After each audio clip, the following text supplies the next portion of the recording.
Today I'm doing an update on the Mittleider gardening system and how it's been working for me, as well as a garden tour. I first want to start by talking about the supplies. This is the Midlighter watering can that he has you make, and I absolutely love it. Scoop in, get your water out, allow it to pour through the holes that you make in the bottom. Really easy, really fast. Definitely, this has gotten a good points. The dibble also has been a positive experience for me. This is so simple, but perfect for getting underneath your plants when you go to transplant.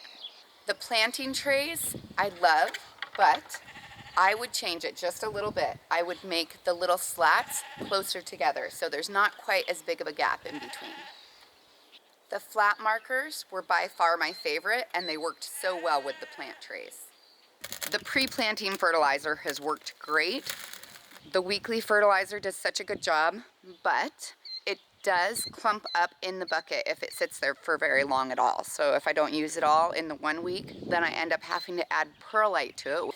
The plant tables, which I use both as hardening off tables outside and in the greenhouse, I love. They've been great. I especially like the extra space underneath that I created for storage. Now that was my own thing, but that's okay.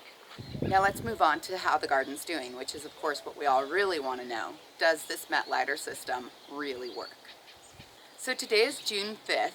May 1st through the 10th tends to be our last frost dates. Now this year, our last frost was actually in the middle of April, which was great because that gave me a little extra time. But you don't necessarily know that when you go to plant your plants.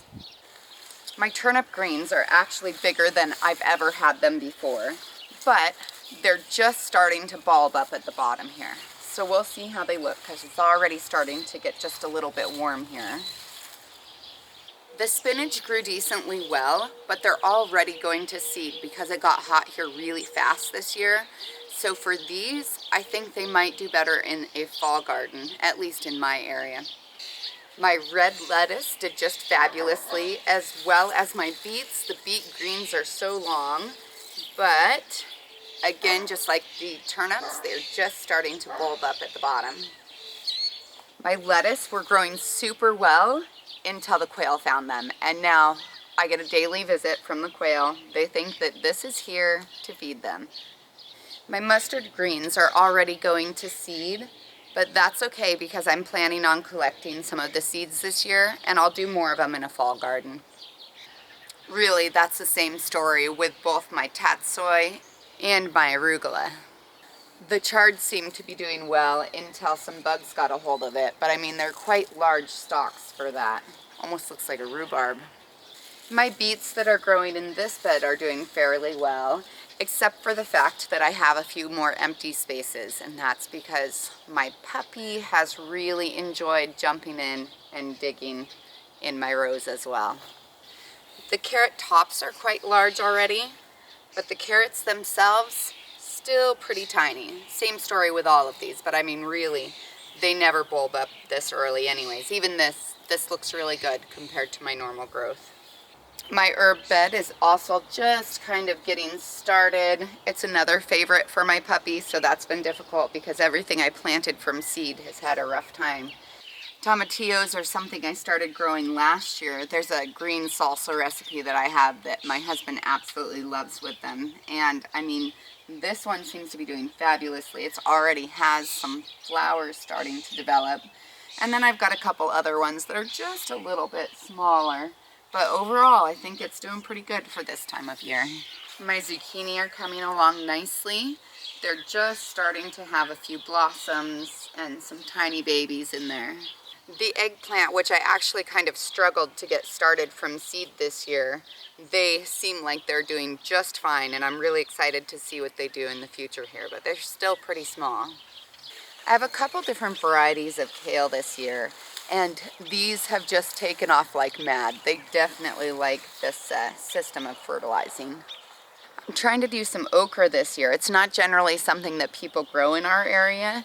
You know, it tends to be a little bit more further down south, but it seems like it's doing okay. We'll see how it goes. We have the heat, but not the humidity of the south, so I'm hoping.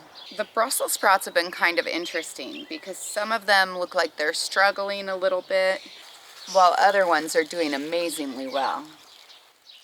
Our kohlrabi is looking great, and I've just been waiting to shoot this video to start picking a couple of them because you don't want them to get too big, then they get woody. But super happy with those. The cauliflower have wonderful greens to them, but no heads are forming on those ones yet. They've been kind of like the Brussels sprouts, where some of them are doing fabulously and other ones are just kind of not thriving. The broccoli are already starting to give me broccoli crowns, but they're not very big. It does seem like there's a fair number of side shoots from them, but none of the really big ones that you could possibly hope for. The peppers have been kind of interesting because some of them are having trouble with some of the older leaves where they look a little yellowed or just not as happy. But at the same time, they're actually starting to give me blossoms already, which for my area, that's really early. My jalapenos actually have me pretty excited because I've already got some little peppers coming on those, which again, for our area, really early, so that's promising. My onions are already starting to have some bulbs come up, which is really good. I mean, honestly, in our area, you can still plant onions at this time. It's probably right on the tail end of when you could put them in, but that's good. I'm happy with that. My beans are doing reasonably well and even stretching over to reach to the trellis system, which is great. Some of them are already starting to climb up it. Except for this little 15-foot stretch of it, and that's because the dog was climbing and digging in there. She didn't necessarily kill them all, but definitely set them back. I've planted a few more beans and hopefully they'll go ahead and fill those spaces and make it nice and full again. This end of the garden wasn't getting as much water early on, and so it struggled a little bit, especially when the heat started to hit us. So I had to replant a number of these, so they're a lot smaller on this side. I have just a few of the cabbages that are starting to head up a little bit. I am having some trouble with some insects that get in here, and I don't like to spray insecticides, so I'm going to have to look up a couple of things for that, see what I can do. This is another dog damaged area, so I had to put in a new cabbage here, and this one here, you can see, I mean, it's just a huge difference between the size of this one and the other ones. This one got dug up by the dog. I replanted it, but it really does stunt its growth. Now I put in a bunch of the marigolds because the smell is supposed to dissuade the dogs, and she hasn't come back in this area, and I've made the garden off limits for her. The red cabbage for some reason is really doing well. We have the huge leaves, everything's looking great, but not much of a head yet. Still pretty tiny, so we'll see how that does. For the cucumbers, you can really see a difference between the ones that I planted at the end, which were really tiny when I put them in, and the ones that I planted just a week or two earlier. In fact, these ones are already starting to climb up my trellis system.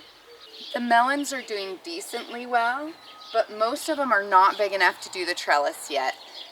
Just a couple of the watermelon have started climbing now.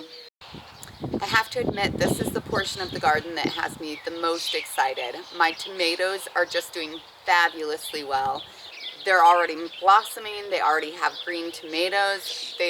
I mean, really, they look great. I've been doing the pruning, I've been doing the trellising, and this is the portion of the garden that really is starting to convince me that maybe this is a good idea, you know, maybe particularly for tomatoes, but I'm really excited to see what these guys do. My squashes have already started climbing the trellises as well. Some of them aren't on them yet. It just kind of depends. And I did have a little stretch where something came in and ate out like 10 of my squashes, just nipped them off right at the top of the soil. I had to replant, and I just put some melons in that section. My daughter is really excited about this one because there are already some little bitty pumpkins at the base of the blossoms. The potatoes have actually done phenomenally well. They are quite tall at this point. I've already hilled them up once, and I'm getting ready to hill them up again. Really, I'm just super excited. This is usually how they look at the end of the season for me, not at the beginning of the season. I also had some volunteer squash that grew over here, and the same thing with some watermelon, which is doing better than what I actually planted in my garden. The corn I direct seeded into the garden, but it hasn't germinated as well as I would like it to. I planted some additional seeds, so we'll see how they do when they come up. But the ones that are up are sufficiently tall. I'm not sure that I will stick with the soil bed system for my corn in the future, because I really like to do like a 10 by 10 plot, but you know, I was trying it this way this year just to go along with the Mittleider system. The sunflowers look pretty healthy, but for some reason they're a lot shorter than they usually are. These are mammoth varieties, and so they should be taller than me. And they're about waist high now, but it looks like they're already starting to form heads, so we'll see how tall they actually get in the long run. Now that you've seen how the plants are doing, let's go ahead and discuss a couple of the elements of the garden and see, you know, just how that's worked. First of all, raised beds. Absolutely love raised beds. I've used them in the past, but love them even more now. The custom soil that I used inside it, I wasn't sure that I would like. I'm still kind of unsure about the idea that it's like has net zero nutrition for the plants, so they're highly dependent on everything that we put in it. But I have had very, very little weeding to do, and that I like. In addition, I like to do bark in between the raised beds, which also decreases weeding. The watering system, I actually really love that. I just do 4 minutes on each bed and switch it through. We don't have enough water pressure to do them all at the same time, and that has worked just great for me. And while I'm watering, I go through and I just check everything. It takes about a half hour for me to do the whole thing, and then I'm done. My bean archway with the cattle panel, I've used it in the past and I love it, and I'll probably continue to use it. This one isn't strictly a Mittleider system, but it's worked for me fabulously for years. The T-frame trellis system, I wasn't sure what I was going to think of it. It does take a little bit of time to put in the twine for each individual plant, but in the long run, I think I actually like it. You can continue to use that twine year after year as long as you bleach it out. The soil beds, I'm actually not a fan of. It's much harder for me to keep the weeds down. I suppose if you were really good about going in with a hoe every couple of days and taking out the weeds while they're tiny, it wouldn't be that big of a deal. But know yourself. And for me, this doesn't work so well. It does have the benefit of being less expensive though. That's it for today. I'll try to show you in about a month, see how things are going, how much growth has occurred in 1 month. I'm actually really curious myself. If you have any thoughts or ideas of how to keep puppies out of the garden, go ahead and let me know.